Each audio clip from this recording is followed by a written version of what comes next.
Lipomas. While unsightly, they're benign. What's going on, Secoya Nation? Dr. Schilling bringing you today's wellness wisdom. Today we're talking about lipomas. If you don't know what it is, it's considered like a fatty cyst, a fatty tumor, benign, of course, that is below your skin but above the muscle. If you ever type in like Google Images, you'll see how it's subcutaneous, so it's right below your skin line. People tend to find them unsightly and they're annoying. Sometimes they can be tender. Candace, one of our participants, a hot minute ago, last year sometime, came in and had one on her jawline, and she was interested in having it removed at first because she was concerned about it.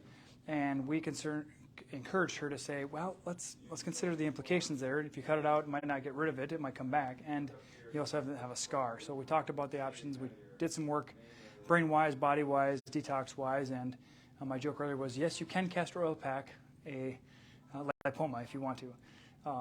So the point is, Emma inspired us to talk about this. She said she was dealing with it herself, and of course we work with Candace. And so this is the type of stuff that comes to us day to day, and we want to bring this information to you because if you or somebody you know has a lipoma, you can have some information on what to do about it, or how to treat it, or how to reframe how it is for you. Because once you understand what it is, you can understand how it affects your life. So, what is the emotional connection? What is the brain? We'll call it the brain-body connection between lipomas and your life. There's an aesthetic or a style or a look, a silhouette issue, right? A devaluation. So when you have a devaluation about yourself relating to this unsightly thing people think of, it could be small, it could be large, it could be multiple. There's images of people with tons of them on their body. But there's a reason why it happens. So let's talk about that. It's not just like you're looking down at yourself. You're not looking devaluatingly at yourself. You're actually fearing that from outside too. So it becomes like this, I hate my body because of what they're going to think about me. Or I hate the body part, like if it's the arm, like inability to hold on or hold back. That's like the lower arm, this part of your body. If you had it on your thigh, that might be feeling powerless in terms of how someone is seeing you or treating you, something like that. If it's on your back, typically they're talking about they laughed at my back. If it's on your face, they laughed in your face. So it's about the self-devaluation or the devaluation in general of how your body part is seen in your mind's eye. And then as a result, it has these conflicts. So if you felt like someone laughed at you to your back, talked about you to your back, laughed in your face, talked to you, smack in your face, if you will, these are all things that can trigger the brain-body disconnect, which then creates the benign fatty cyst, if you will. When there's the conflict phase of having been laughed at in the face, in the back, on the arm, whatever it might be, the body creates the ulceration.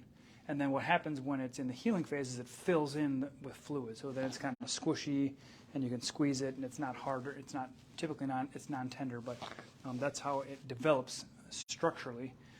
So the bigger it is, the longer you've had the conflict, and the more numerous they are, the more conflicts you've had.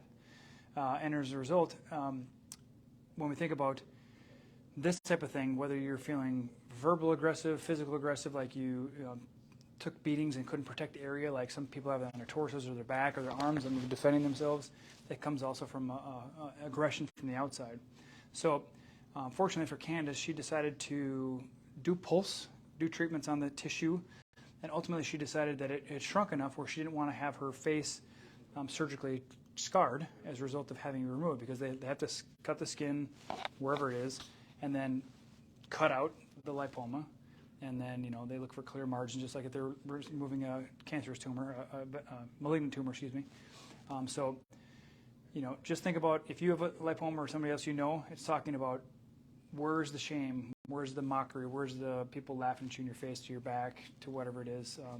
Are you devaluing yourself aesthetically? Are you looking down at yourself, thinking I'm less than, and things like that? Not just because of the lipoma, but because of really the general shape you're in, or the form you're in, or whatever you've been dealt with as far as your cards go.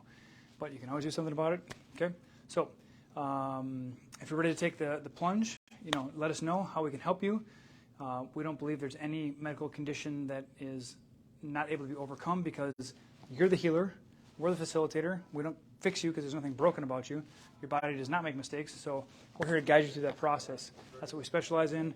connecting your brain with your body, helping you resolve the conflicts, helping you show up in your life in a way that helps you be the most assertive possible to shape your world. And that's what we want to do for you. We want to help you with that, and we're excited about helping you. So we appreciate you. We love you, and we'll see you tomorrow for the Wellness Wisdoms. Guys.